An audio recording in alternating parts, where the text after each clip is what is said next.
ಧರ್ಮಸ್ಥಳದ ಪ್ರಕರಣ ನೋಡಿ. ಇದ್ರ ಸಂಬಂಧ ಸತತವಾಗಿ ನನ್ನ ಫೇಸ್ಬುಕ್ ಮುಖಪುಟದಲ್ಲಿ ಸುಮಾರು ಒಂದು 4-5 ದಿನದಿಂದ ಪೋಸ್ಟ್ ಮಾಡ್ತಾನೆ ಬರ್ತಾ ಇದ್ದೀನಿ. ಇದ್ದಕ್ಕಿದ್ದಂಗೆ ನಾವ್ಯಾಕೆ ಈ ಒಂದು ಸೋಷಿಯಲ್ ಮೀಡಿಯಾದಲ್ಲಿ ಧರ್ಮಸ್ಥಳದ ಪ್ರಕರಣನ ತಗೊಂಡ್ವಿ ಅಂದರೆ, ಈ ಅನನ್ಯ ಭಟ್ ತಾಯಿ ಏನಿದ್ದಾರೆ ಮೀಡಿಯಾದಲ್ಲಿ ಮಾತಾಡುವಂಥ ಮಾತು ಅದು ನಿಜವಾಗ್ಲೂ ಎಂಥವ್ರಿಗೆ ಆದರೂ ಸರಿ, ಎಂಥ ಕೈಲಾಗದೇ ಇರುವಂಥ ಏಡಿಗಳಾದರೂ ಸರಿ, ಮತ್ತೆ ಅವನ ದೇಹದಲ್ಲಿ ಒಂದು ರೀತಿ ರಕ್ತ ಸಂಚಲನ ಸೃಷ್ಟಿ ಮಾಡುವಂಥ ರೀತಿಯಲ್ಲಿ ಆ ತಾಯಿ ಮಾತಾಡಿರುವಂಥದ್ದು. ನನಗ್ಯಾರೂ ಇಲ್ಲ, ನನಗ್ಯಾರು ಸಪೋರ್ಟಿವ್ ಆಗಿಲ್ಲ ಅನ್ನೋ ರೀತಿಯಲ್ಲಿ ಆ ತಾಯಿ ಮಾತಾಡುತ್ತೆ. ಆ ತಾಯಿ ಕೇಳ್ತಿರೋದಾದ್ರೂ ಏನು? ನನ್ನ ಮಗಳು ಸಾವಿಗೆ ಯಾರು ಕಾರಣಕರ್ತರು ಅವ್ರಿಗೆ ಶಿಕ್ಷೆ ಕೊಡಿ ಅಂತ ಆ ತಾಯಿ ಕೇಳ್ತಿಲ್ಲ. ಆ ತಾಯಿ ಕೇಳ್ತಾ ಇರೋದಿಷ್ಟೇ, ಈ ಭೀಮಾ ಅನ್ನೋ ಪಾತ್ರದ ವ್ಯಕ್ತಿ ಚಿನ್ನಯ್ಯ, ಈ ವ್ಯಕ್ತಿ ಏನ್ ಮುಂದೆ ಬಂದಿದ್ದಾರೆ, ನಾನು ಅಸ್ಥಿ ಪಂಜರಗಳನ್ನ ಎಲ್ಲೆಲ್ಲಿ ಹೂತಾಕಿದ್ದೀನಿ ಅದನ್ನ ತೆಗೆದುಕೊಡೋ ಅಂತ ಕೆಲಸ ಆಗುತ್ತೆ, ಅದನ್ನ ಜಾಗಗಳನ್ನ ತೋರಿಸ್ತೀನಿ ಅಂತೇಳಿ ಆತನಿಗೆ ಪಾಪ ಪ್ರಜ್ಞೆ ಕಾಡಿದೆ. ಆತನ ಪಾಪ ಪ್ರಜ್ಞೆ ಕಾಡಿರೋದ್ರಿಂದ ನನಗೆ ಏನಾದರೂ ಪರವಾಗಿಲ್ಲ, ನನ್ನ ಕುಟುಂಬಕ್ಕೆ ಏನಾದರೂ ಪರವಾಗಿಲ್ಲ ಅಂತೇಳಿ ಆತ ಕಾನೂನು ಚೌಕಟ್ಟಲ್ಲಿ ಏನು ಕೆಲಸ ಮಾಡಬೇಕಾಗಿದೆಯೋ ಆ ಒಂದು ಪ್ರೊಸೀಜರ್ ಪ್ರಕಾರನೇ ಆ ವ್ಯಕ್ತಿ ಮುಂದೆ ಬಂದಿದ್ದಾರೆ.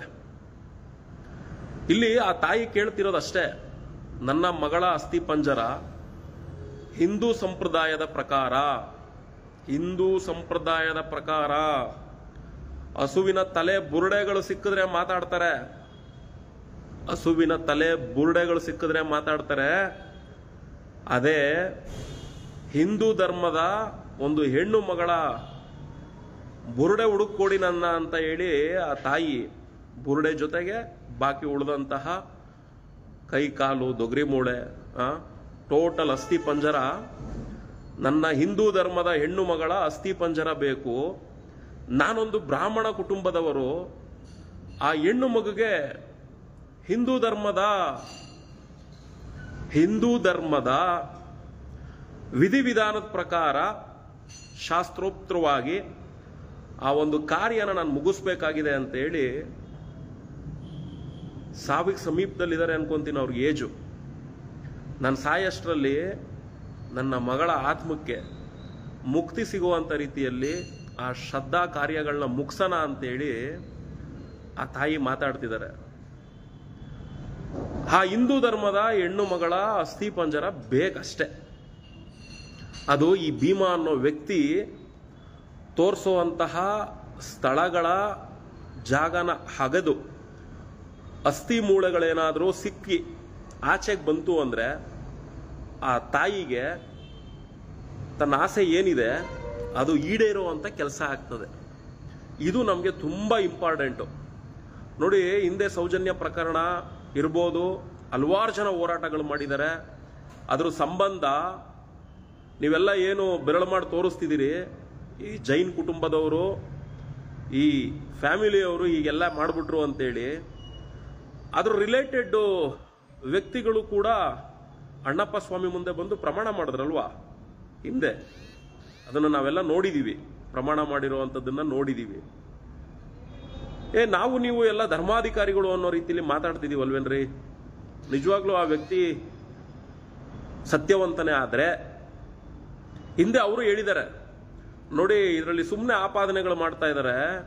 ನಾವೇ ಸರ್ಕಾರಕ್ಕೆ ಆಗ್ರಹ ಮಾಡಿದೀವಿ, SIT ರಚನೆ ಮಾಡಿನೋ ಅಥವಾ CBI ರಚನೆ ಮಾಡಿನೋ, ಇದ್ರದ್ದೇನಿದೆ ಕಾನೂನು ರೀತಿಯಲ್ಲಿ ಕೆಲಸ ಮಾಡಿ ಅನ್ನೋ ರೀತಿಯಲ್ಲಿ ನಾವೇ ಅದಕ್ಕೆ ಅಪ್ರೋಚ್ ಮಾಡಿದೀವಿ ಅನ್ನೋ ರೀತಿಯಲ್ಲಿ ಆ ಸತ್ಯವಂತ ಹೇಳೋ ಅಂತ ಮಾತನ್ನು ಕೂಡ ನಾವು ವಿಡಿಯೋಗಳಲ್ಲಿ ನೋಡಿದೀವಿ.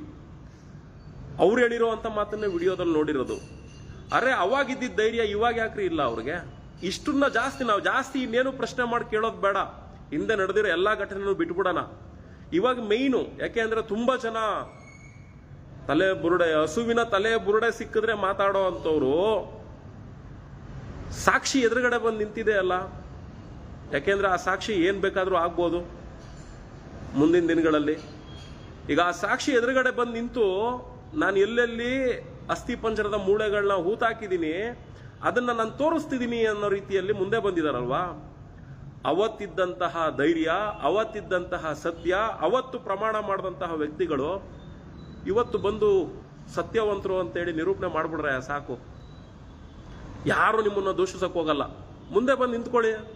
ಅದೇನ್ ತೋರ್ಸಲೇ, ಅದೆಲ್ಲೆಲ್ಲಿ ಏನೇನು ಮುಚ್ಚಿಕ್ಕಿದ್ಯೋ ತೋರ್ಸೋ, ನೋಡೇ ಬಿಡ್ತೀವಿ ನಾವು. ನೋಡೋಣ, ತೆಗ್ಯೋ, ನೀನು ಸುಳ್ಳು ಹೇಳ್ತಿದ್ಯೋ, ಸುಳ್ಳು ಹೇಳಿದ್ರೆ ಮಗನೇ ನಿನ್ನ ಮೇಲೆ ಕೇಸ್ ಹಾಕಿದ್ಯ ಲೈಫ್ ಲಾಂಗು. ಅವನು ಸಂತೋಷ್ ಆತ ಹೆಂಗೆ ಶಿಕ್ಷೆ ಅನುಭವಿಸ್ತಾ ನೀನು ಅನುಭವಿಸ್ತೀಯ ಅನ್ನೋ ರೀತಿಲಿ ಬಂದು ನಿಂತ್ಕೊಳ್ರಪ್ಪ. ಆಗ ನಾವು ಕೂಡ ಒಪ್ಕೊಂತೀವಿ, ಓ ಇವ್ರು ಸತ್ಯವಂತರು. ಉದ್ದೇಶಪೂರ್ವಕವಾಗಿ ಯಾರೋ ಒಂದಷ್ಟು ಜನ ಇವ್ರನ್ನ ಟಾರ್ಗೆಟ್ ಮಾಡಿ ತೊಂದರೆ ಕೊಡ್ತಾ ಇದ್ದಾರೆ ಅನ್ನೋ ರೀತಿಲಿ ನಾವು ಅರ್ಥ ಮಾಡ್ಕೊಳ್ತೀವಿ. ಇದಿಷ್ಟೇ ಬೇಕಾಗಿರೋದು. ಅವತ್ತಿದ್ದಂತಹ ಸತ್ಯ, ಅವತ್ತಿದ್ದಂತಹ ಧೈರ್ಯ, ಇವತ್ತು ಇಷ್ಟು ಜನ ಮಾತಾಡ್ತಿದ್ರು ಒಂದೇ ಒಂದು ರೀಪ್ಲೇಗಳು ಕೂಡ ಅವ್ರ ಕಡೆಯಿಂದ ಬರ್ತಾ ಇಲ್ಲ. ರೀಪ್ಲೇ ಮಾಡ್ತಿರೋರು ಯಾರು? ಫೇಕ್ ಐಡಿಗಳನ್ನ ಕ್ರಿಯೇಟ್ ಮಾಡಿಕೊಂಡು ಸೋಷಿಯಲ್ ಮೀಡಿಯಾದಲ್ಲಿ ಅವನು ಕೆಲಸಕ್ಕೆ ಸೇರ್ಕೊಂಡಾಗ ಇಷ್ಟು ವರ್ಷ ಆಗಿತ್ತು, ಅವನದು ಇಷ್ಟು ವರ್ಷ ಆಗ್ಬಿಟ್ಟಿದೆ, ಅವನೇನೋ ಬೂಸಿ ಹೊಡಿತವನೆ. ನೀವೆಲ್ಲ ಬೆಳ್ತಂಗಡಿ ನ್ಯಾಯಾಧೀಶರಲ್ಲ.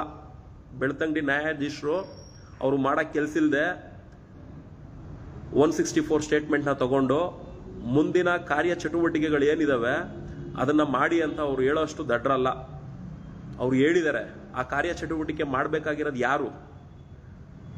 ಸ್ಥಳ ಮಾಜರ್ ಮಾಡಬೇಕಾಗಿರೋದು ಯಾರು? ಇಲಾಖೆಯವ್ರು ಮಾಡಬೇಕು. ಯಾಕೆ ಹಿಂಜರಿಕೆ ಆಗ್ತಾ ಇದೆ ಅಂತ ಹೇಳಿ ಲಾಯರ್ಗಳು ಪ್ರಶ್ನೆ ಮಾಡಿ ಕೇಳ್ತಾ ಇದ್ದಾರೆ. ನಾವು ಹಿಂದೆ ನಡೆದಿರೋ ಘಟನೆಗಳು ಯಾವುದನ್ನು ಕೂಡ ನಾನು ಪ್ರಶ್ನೆ ಮಾಡಿ ಕೇಳ್ತಾ ಇಲ್ಲ. ಈ ಪ್ರಕರಣಗಳು ಅಸ್ಥಿ ಪಂಜರಗಳ ಆಚೆಗೆ ಬಂದ್ರೆ ಹಿಂದೆ ನಡೆದಿರುವಂಥ ಘಟನೆಗಳಿಗೆ ಒಂದೊಂದಾಗಿ ಆಚೆಗೆ ಬರ್ತವೆ. ಈಗ ಆಗ್ಬೇಕಾಗಿರೋ ಬೆಳವಣಿಗೆ ಮಾತ್ರ ನಾವು ಕೇಳ್ತಾ ಇರೋದು. ಪಾಪ ಪ್ರಜ್ಞೆ ಕಾಡಿ ಆ ವ್ಯಕ್ತಿ ಏನ್ ಬಂದಿರುವಂತ ವ್ಯಕ್ತಿ, ನಾನು ಎಲ್ಲೆಲ್ಲಿ ದೇಹಗಳನ್ನ ಊತಾಕಿದ್ದೀನಿ ಅಂತ ದೇಹಗಳ ಸ್ಥಳನ ತೋರಿಸ್ತೀನಿ, ನೀವು ಅದೇನು ನಿಮ್ಮ ಕಾನೂನು ಚಟುವಟಿಕೆ ಇದೆಯೋ ಅದನ್ನ ಮಾಡ್ಕೊಳ್ಳಿ ಅಂತ ಹೇಳಕ್ಕೆ ಆ ವ್ಯಕ್ತಿ ಮುಂದೆ ಬಂದಿದಾರಲ್ಲ. ಬರ್ರಪ್ಪ, ಯಾರ್ಯಾರು ಪರ ವಹಿಸ್ಕೊಳ್ಳೋರು, ವಿರೋಧ ವಹಿಸ್ಕೊಳ್ಳೋರು ಎಲ್ಲ ನಿಂತ್ಕೊಂಡು ಈ ಒಂದು ಕೆಲಸಕ್ಕೆ ಕೈ ಜೋಡಿಸ್ಬಿಡಿ. ಪಾಪ ತಾಯಿಗೂ ಅಸ್ಥಿ ಪಂಜರ ಬೇಕ್ರಯ್ಯ. ಹಿಂದುತ್ವ ಹಿಂದೂಗಳು ಅನ್ಕೊಂಡು ನಾವೆಲ್ಲ ಇದೀವಲ್ವಾ? ಯಾಕೆ ಆ ಹಿಂದುತ್ವದ ತಾಯಿಗೆ ತನ್ನ ತಾಯಿ ಆ ಮಗುವಿನ ಅಸ್ಥಿ ಮೂಳೆ ಸಿಗ್ತಾ ಇಲ್ಲ? ಯಾಕೆ ಯಾರು ಅದ್ರ ಬಗ್ಗೆ ಧ್ವನಿ ಮಾಡ್ತಾ ಇಲ್ಲ? ಅಜಿತ್ ಹನುಮಕ್ಕನವರ್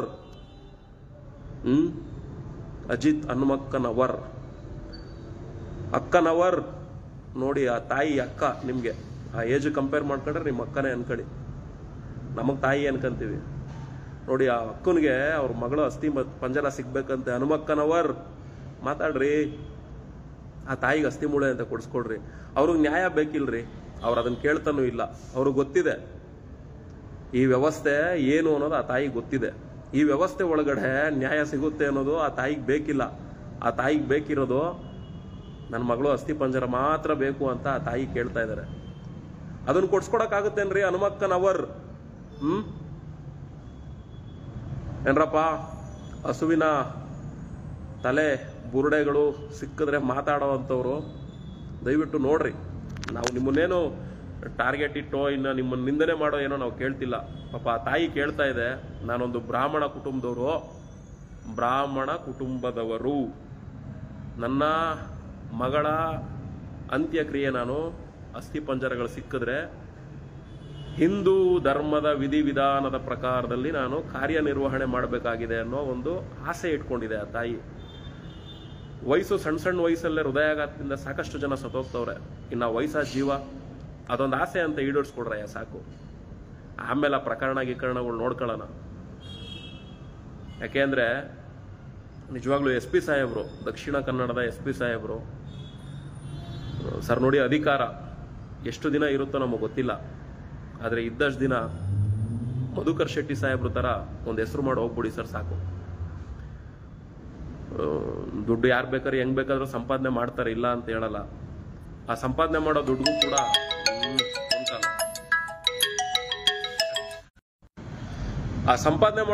ಕೂಡ ಒಂದು ಅರ್ಥ ಇರ್ಬೇಕಲ್ವಾ ಸರ್? ಆ ಹೆಣ್ಮಕ್ಳುಗಳು ನೋವಿನ ಶಾಪ, ಆ ಹೆಣ್ಮಕ್ಳುಗಳ ನೋವಿನ ಕೂಗು, ಆ ಹೆಣ್ಮಕ್ಳುಗಳ ಕಣ್ಣೀರು, ಅದೆಲ್ಲ ನೋಟಲ್ಲಿ ಅಂಟ್ಕೊಂಡಿರ್ತದೆ. ಅವನ್ನೆಲ್ಲ ಹೆಂಗ್ ಮುಟ್ಟಕ್ ಸಾಧ್ಯ? ಅಂಥವನ್ನೆಲ್ಲ ಮುಟ್ಟಿ ಅದರಲ್ಲಿ ಅನ್ನ ತಿನ್ಬೇಕಾ ಅನ್ನೋದು ನಮಗೂ ಕೂಡ ಕಾಡ್ತಿರುವಂಥ ಪ್ರಶ್ನೆ. ಯಾರ್ಯಾರು ಇವ್ರ ಪರ ನಿಂತಿದ್ದೀರಾ, ಸಂತೋಷ ನಿಂತ್ಕೊಳ್ಳಿ, ಯಾರು ಬೇಡ ಅಂತ ಹೇಳಲ್ಲ. ಆದರೆ ಒಂದ್ಸರಿ ಅವ್ರನ್ನ ಪ್ರಶ್ನೆ ಮಾಡಿ ಕೇಳ್ಬಿಡಿ, ಅವತ್ತಿದ್ದ ಧೈರ್ಯ ಇವತ್ತಿಲ್ವಾ? ಬನ್ನಿ, ಮುಂದೆ ಬನ್ನಿ, ಅವ್ನಿಗೆ ಹೇಳ್ರಿ, ಅವ್ನು ಯಾವನ ಅವ್ನು ಮುಂದೆ ಬಂದಿದ್ದಾನಲ್ಲ ಸಾಕ್ಷಿ ತೋರಿಸ್ತೀನಿ ಅನ್ಕೊಂಡು, ಬಾರಪ್ಪ ಅದೆಲ್ಲೆಲ್ಲಿದೆ, ಸಾರಿ ನೆಟ್ವರ್ಕ್ ಇಶ್ಯೂ, ಬಾರಪ್ಪ ಅದೆಲ್ಲೆಲ್ಲಿದೆ ತೋರಿಸು. ಯಾಕೆಂದ್ರೆ ಅವಕಾಶ ಎಲ್ರಿಗೂ ಸಿಗಲ್ಲ. ಸಿಕ್ಕಿರೋ ಅಂಥ ಅವಕಾಶನ ಬಳಸ್ಕೊಂಡ್ಬಿಟ್ರೆ ಹೇಳ್ತೀವಲ್ಲ, ಅವನಂತ ಅದೃಷ್ಟವಂತ ಇನ್ನೊಬ್ಬ ಇಲ್ಲ. ಇದು ಎಲ್ಲೋ ಒಂದ್ ಕಡೆ ದಣಿಗಳ ಪಾಲ್ಗೆ ಒಂದು ಅದೃಷ್ಟ ಮತ್ತೆ ಕೂಡ್ ಬಂದಿದೆ. ಇದರಲ್ಲಿ ಒಂದು ನಿರೂಪಿಸ್ಕೊಂಡ್ಬಿಟ್ರು ಅಂದ್ರೆ ಅವ್ರು ಗೆದ್ರು ಅಂತ ಅರ್ಥ. ಇವತ್ತಿಂದನೂ ಕೂಡ ಅವ್ರು ಪ್ರಯತ್ನ ಪಡ್ಬೋದು, ಈ ಕ್ಷಣದಿಂದನೂ ಕೂಡ ದಣಿಗಳು ಪ್ರಯತ್ನ ಪಡ್ಬೋದು. ಏನು ಆ ವ್ಯಕ್ತಿ ಇದ್ದಾರೆ, ಇಲಾಖೆ ಜೊತೆಗೂಡಿ ವಕೀಲರುಗಳನ್ನ ಸೇರಿಸ್ಕೊಂಡು ಮುಂದೆ ಖುದ್ದು ನಿಂತ್ಕೊಂಡು ಎಲ್ಲೆಲ್ಲಿ ತೋರಿಸ್ತಾರೆ ಅಲ್ಲೆಲ್ಲ ಕ್ಲಿಯರ್ ಮಾಡ್ಬಿಟ್ರು ಅಂದ್ರೆ, ಏನು ಧರ್ಮಸ್ಥಳ ಅನ್ಕೊಂಡು ಅದಕ್ಕೆ ಕಳಂಕ ತರೋಂಥ ವ್ಯಕ್ತಿಗಳಿದ್ದಾರೆ, ಅವ್ರು ಎಲ್ರಿಗೂ ಬಟ್ಟೆ ಸುತ್ಕೊಂಡು ಹೊಡೆದಂಗಿರ್ತದ ದಣಿ, ಮುಂದೆ ನಿಂತ್ಕೊಳ್ಳಿ ದಣಿ, ಅಷ್ಟೇ ನಾವು ನಿಮ್ಮ ಹತ್ರ ಕೇಳ್ತಾ ಇರೋದು. ಅದು ಬಿಟ್ಟು ನನಗೆ ಬೇರೆದೆಲ್ಲ ಬ್ಯಾಡ್ರಿ. ಯಾರ್ಯಾರೋ ಕಾಮೆಂಟ್ಗಳಾಗ್ತಾರೆ, ಹಿಂದೆ ನಡೆದಿರೋ ಅವನ್ಯಾರೋ ರಾಕೇಶ್ ಶೆಟ್ಟಿ, ಅವನ್ಯಾರೋ ಅಂಥವನು ಇಂಥವನು, ಎಲ್ಲರೂ ನಾವು ನೋಡ್ಬಿಟ್ಟಿದೀವಯ್ಯ. ಬೆಳಕಿಗೆ ಬರೋವರೆಗೂ ಮಾತ್ರ ಸಾಚಾಗಳು, ಬೆಳಕಿಗೆ ಬಂದ್ಮೇಲೆ ಎಲ್ಲ ಕಚಡ ನನ್ನ ಮಕ್ಕಳೇ ಅಂತ ನಮಗೆ ಗೊತ್ತು. ಆಮೇಲೆ ಇಲ್ಲಿ ಯಾರು ಸತ್ಯ ಹರಿಶ್ಚಂದ್ರನ ತುಂಡುಗಳಿಲ್ಲ ಅಂತಲೂ ಕೂಡ ಗೊತ್ತು. ಹಂಗಾಗಿ ನಮಗೆ ಬೇರೆಯವ್ರದ್ದೆಲ್ಲ ವಿಷಯ ಬೇಡ. ಕಾನೂನು ಚೌಕಟ್ಟಲ್ಲಿ ಈಗೇನು ಅಟ್ ಪ್ರೆಸೆಂಟು ವಿಷಯ ಇದೆ, ಆ ವಿಷಯ ಮಾತ್ರ ಆಚೆಗೆ ಬರಬೇಕು. ಆ ವಿಷಯ ಇರೋದಿಷ್ಟೇ, ಚಿನ್ನಯ್ಯ ಅಲಿಯಾಸ್ ಭೀಮಾ ಅನ್ನೋ ಪಾತ್ರ ಏನು ಮುಂದೆ ಬಂದಿದೆ, ಆ ವ್ಯಕ್ತಿ ಏನೇನು ತೋರಿಸ್ತಾರೋ ಅದನ್ನ ಅಗದು ತೋರಿಸ್ಬಿಡ್ರಪ್ಪ ಸಾಕು. ಜನ ಅದನ್ನೇ ನೋಡ್ತಾ ಇರೋದು. ಆ ವ್ಯಕ್ತಿ ಸುಳ್ಳು ಹೇಳಿದ್ದ ಅಂದ್ರೆ ಖಂಡಿತ ಬಿಡಬೇಡಿ. ಏನೇನು ಕೇಸಸ್ ಹಾಕ್ಬೇಕೋ ಎಲ್ಲ ಕೇಸ್ ಹಾಕ್ಬಿಟ್ಟು ಕಳಿಸ್ಬಿಡಿ ಅವನ್ನ. ಯಾಕೆ ಅಂದರೆ ಸುಮ್ಮನೆ ನಾವು ಬಂದಿರೋದು ಮುಂದಕ್ಕೆ, ಇದನ್ನ ಅರ್ಥ ಮಾಡ್ಕೊಳ್ಬೇಕು. ದಯವಿಟ್ಟು ಯಾರು ಅವರ ಪರ ನಿಂತಿದ್ದೀರಲ್ಲ, ಯಾವ ದೊಡ್ಡ ದೊಡ್ಡ ನಾಯಕರುಗಳು ಇನ್ನೊಬ್ರು ಮತ್ತೊಬ್ರು ಬ್ಯಾಟ್ ಬೀಸ್ಕೊಂಡು, ಇದೊಂದು ಧೈರ್ಯದ ಮಾತನ್ನ ಅವ್ರ ಕಡೆಯಿಂದ ಹೇಳಿಸಿ ಮುಂದೆ ನಿಂತು ಕಾರ್ಯ ಮಾಡಕ್ಕೆ ಹೇಳ್ರಪ್ಪ ಸಾಕು.